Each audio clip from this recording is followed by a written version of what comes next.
Conversations with a Citizen. I am your host, Tia Carroll Jones. I am here today with Whitney B. Hampton. Whitney is the founder and owner of Hampton Real Estate and Investments, the CEO of Urban Community Builders, and the lead broker and team leader at A Progeny Global. Whitney, welcome to the show. Thank you guys so much for having me. I am excited. Yeah, I'm excited too. So tell us a little bit about yourself and Hampton Real Estate and Investments. Absolutely. So yes, my name is Whitney B. Hampton. I am the owner of Hampton Real Estate and Investments, broker by A Progeny Global. I am their lead residential broker as well as a team leader. What does that mean? So I mentor other real estate brokers and help them to make six figures in real estate. My brand is all about empowerment and education. And so why did you want to launch Hampton Real Estate and Investments? I thought it was really important that we empower our community. When it comes from a consumer perspective, I like to make sure that my clients, whether they're buying, they're selling, or they're investing, that they understand the real estate process so that they can continue it. Real estate is one of the best ways to grow wealth in our communities, but we have been locked out of that in a lot of ways. From the beginning of time with the laws originally locking us out of it, and then we often have trouble finding financing. So being able to empower our community. And then as real estate brokers, a lot of times real estate brokers of color are sometimes at a disadvantage, right? Because we can't often go into those neighborhoods and sell where it would be most profitable. So how do we couple that and find a way to be profitable for ourselves so we can have a great life, but then also rebuild the communities where they need the most help? And so that's what Hampton Real Estate and Investments does.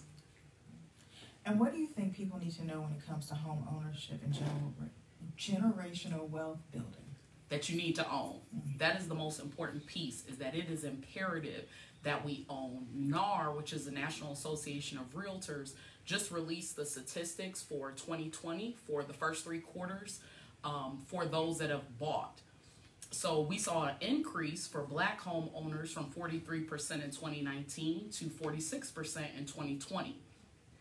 But when we compare that to other communities, the Asian community, 61% of the Asian community owns.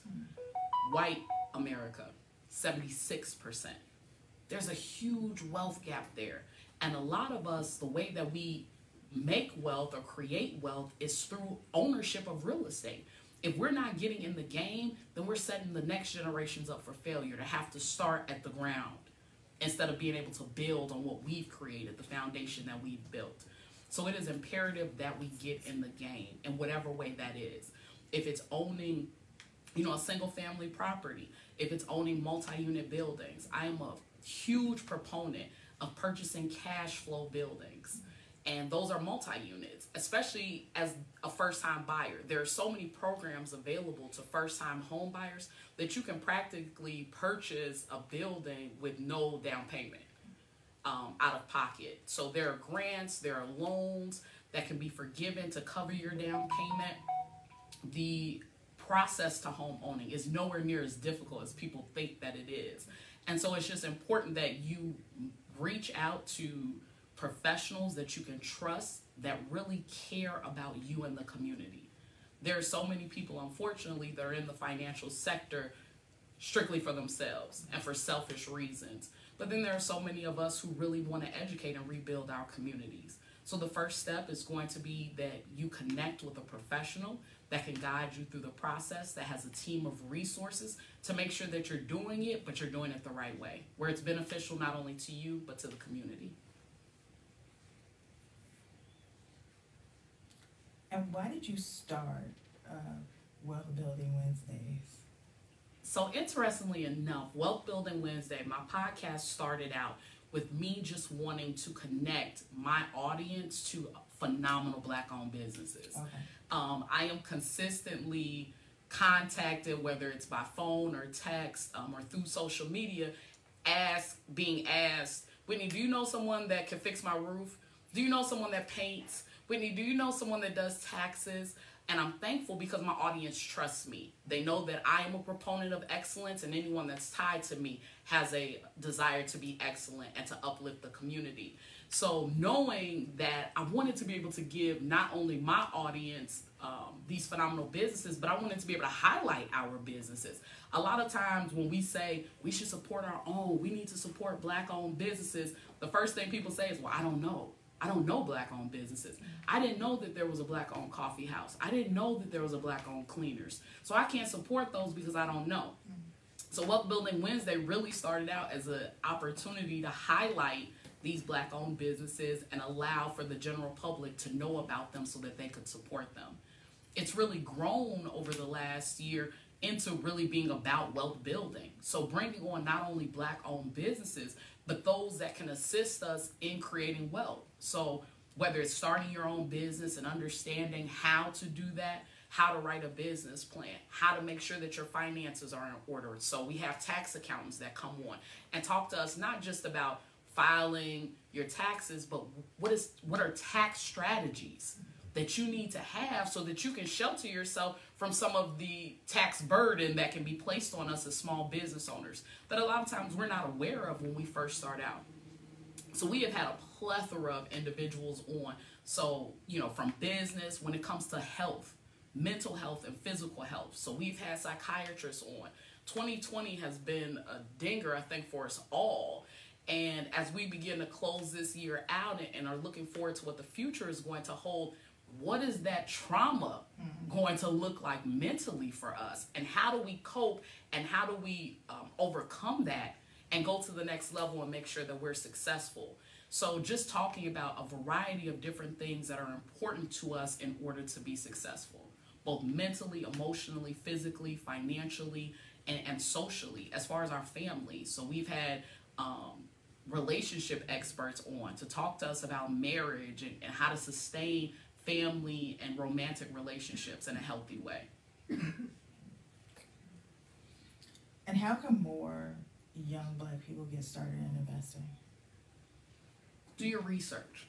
It's really important that we do our due diligence. I was on attorney Ernest B. Fenton's show earlier this week, and they were talking about Black millennials and what we've been able to accomplish in 2020, that we actually helped to spearhead this housing boom that we've seen in 2020, which was totally unexpected.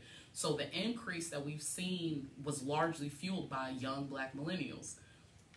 And so callers called in and they said, yeah, but young Black millennials, you guys don't listen.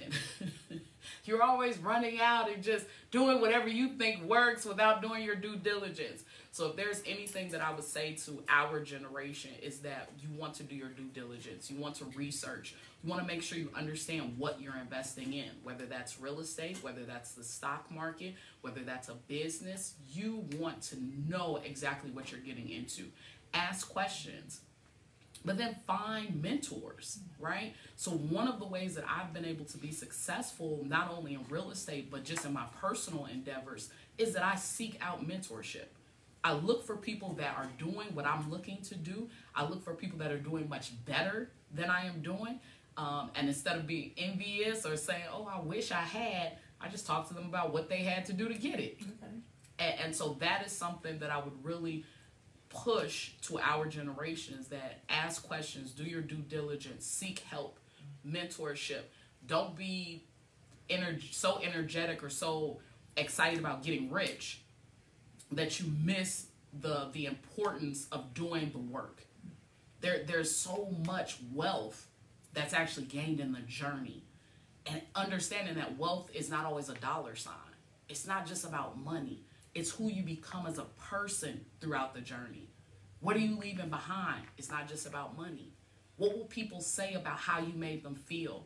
What you helped them to accomplish? How you helped to motivate and inspire them? And so when I'm talking about wealth or I'm talking about legacy building, those are the things that I'm talking about. I tell people my life changed when I made a conscious decision about 10 years ago that I only wanted to do things that would be impactful. Not just impactful for me or my family or my legacy, but those things that will be impactful for us as a community.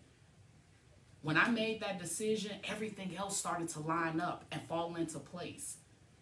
Real estate came to me. I didn't intend to be a real estate broker or mentor real estate agents. I went to DePaul University and got a degree in finance and Spanish.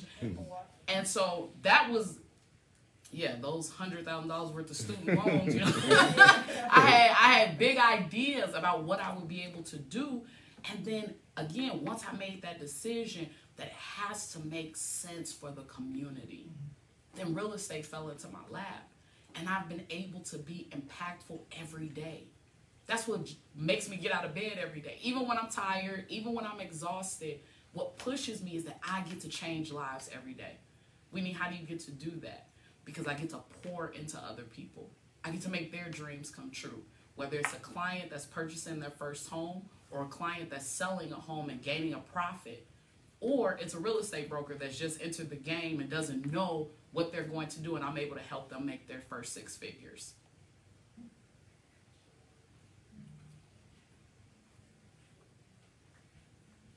What is the first thing people need to know about home ownership, property ownership? They need to know what the process is, right? So there are a lot of people, and I said it earlier, but I always want to caption this, that you don't need money to buy property. That is not true. Okay, so you want to understand what that process is. The first thing that you have to do in order to buy property, whether it's owner occupied or you're doing investment, is that you need to be pre-approved for an amount of money, right? If you're looking for financing, you want to connect with a lender that specializes in the type of property that you're purchasing. Not all lenders are created the same. So if you are looking to purchase a single family home, you want to deal with a lender that specializes in that and has your best interest at heart, right? What does that mean from a lending perspective? If you were to go to Chase or a big name bank, a lot of times they don't have community initiatives. They're not going to let you know about all of the grants that are available to you as a first-time home buyer. Their overlays can be extremely high in comparison to a community bank or a community loan officer.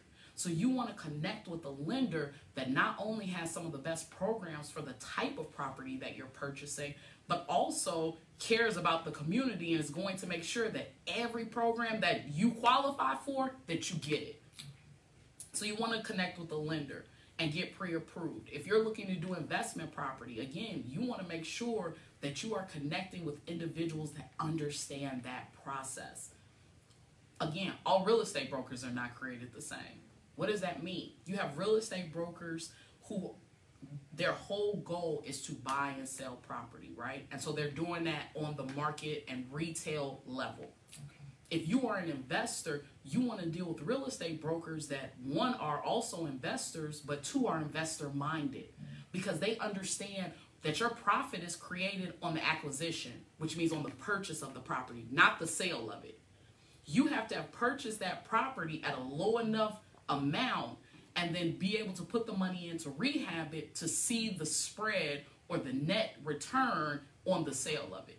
If you purchased it over market value at the beginning, you're not going to see that return. So you have to connect with individuals that know what they're talking about in relation to what you are attempting to do. So get pre-approved, save your money. Okay, we are in what we call a seller's market right now. So that means that if you are anticipating that the seller is going to cover your closing costs, get that out of your mind. You need to have money in the bank so you can cover your closing costs, because it's so competitive. There's no reason for sellers to cover all of your closing costs. So you want to be pre-approved. You want to have money in the bank, and you want to pay attention to your credit score. What is your credit score? You need to know it. And don't go to Credit Karma for it. Can I say that again? Don't go to Credit Karma. And the reason is, Credit Karma is a phenomenal tool to be able to check your credit report, to know what's on your credit report, to be able to dispute things if necessary. But Credit Karma does not use the same model for your credit score as your lenders do. So you need to be looking at myfico.com, Experian.com, Equifax.com. Those are going to have the most accurate scores in relation to what the lender is going to look at. I can't tell you how many times I have clients come to me and they're like, Whitney, I'm ready. I'm ready to buy. Credit Karma says my score is 700. Let's go. And then then they do the application and the score is 590 and they're just devastated. But it's because it's a different scoring model. So I like to always set the expectation correctly and make sure that, you know, it's a seamless process for you. And part of that is just knowing the right applications and the right technology to utilize.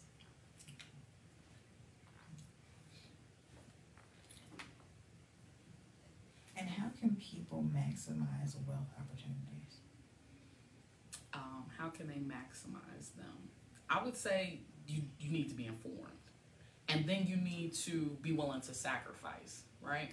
So unfortunately, what we're probably going to see in the next 12 months or 18 months is we're going to see an influx of foreclosures that are going to come into the market.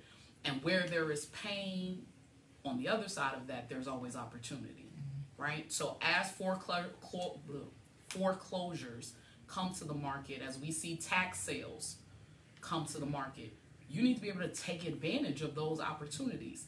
You can't take advantage of them if you're spending all of your money on things that aren't going to generate income, right? You want to have saved money so when the opportunity hits, you can say, oh, $30,000 for a 5-bedroom, here you go. It's no problem. You can jump on it. If it's a situation where you're even using financing, that your credit score is where it needs to be, and then you can jump on those opportunities to do fix and flips and to do rehabs. A lot of what we see in our community is not that we don't have the desire to create wealth. It's not that we don't know the steps to create wealth. It's that we're not able to take advantage of the opportunities because we don't have the finance and we don't have the credit score. By the time we figured it all out, everyone else has already jumped in.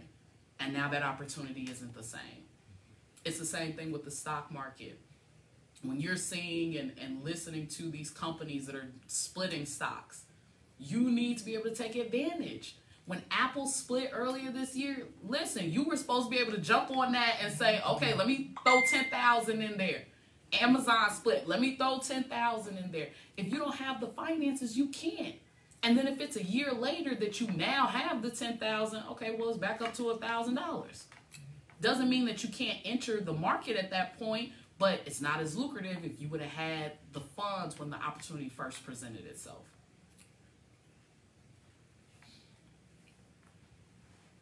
What are some strategies people should implement when it comes to buying real estate? You definitely want to utilize people that have a team of resources. Real estate is all about timing, it's all about location, it's all about resources. So myself, for instance, I have a team of lenders that specialize in every aspect of real estate. I have a team of inspectors. I have a team of appraisers, real estate attorneys that they themselves are, again, investors. They're homeowners.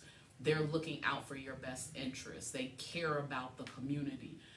Recently, I had a client, I was able to negotiate almost $20,000 in closing costs for them. When we got to the closing table, it was determined that they could not take advantage of all $20,000 in closing costs. And so the seller had decided that they weren't going to mention that to us. They were just going to take it off the table. And so thank goodness that I have a phenomenal attorney who, when she was checking over all of the documents, said, Whitney, how much did you negotiate for the closing costs? I said $20,000. Are you sure? Absolutely. Okay, because they're only giving 6. I said, how is that possible? So, you know, I have a lot of clients. So I said, let me make sure. So I go back to the contract. I see it was absolutely $20,000. So we reach out to our lender and we, you know, what's going on?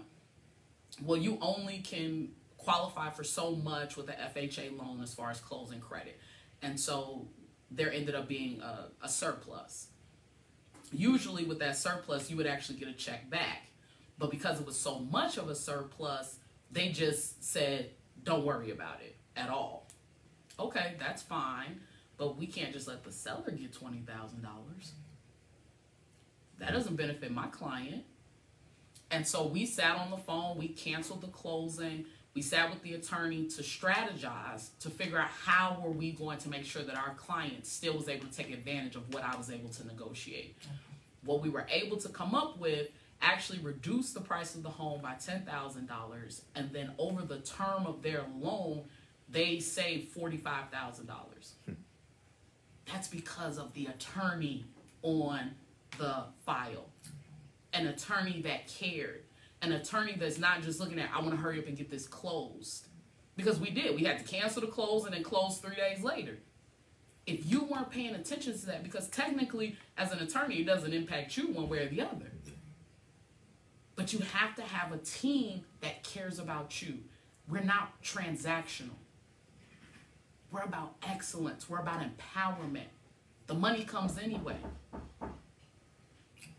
So it's really important that you surround yourself with people that are very familiar with the industry, very familiar with the niche that you are interested in real estate, and that they have those resources, that they're going to protect you in your best interest.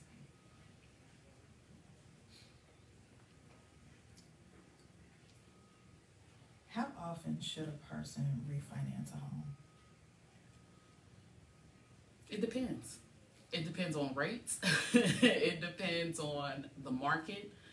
Now, this year was a great opportunity for people to refinance because the mortgage rates were so low this year. I mean, there were people that purchased last year that refinanced this year because the rates were there was that significance of a difference in rates.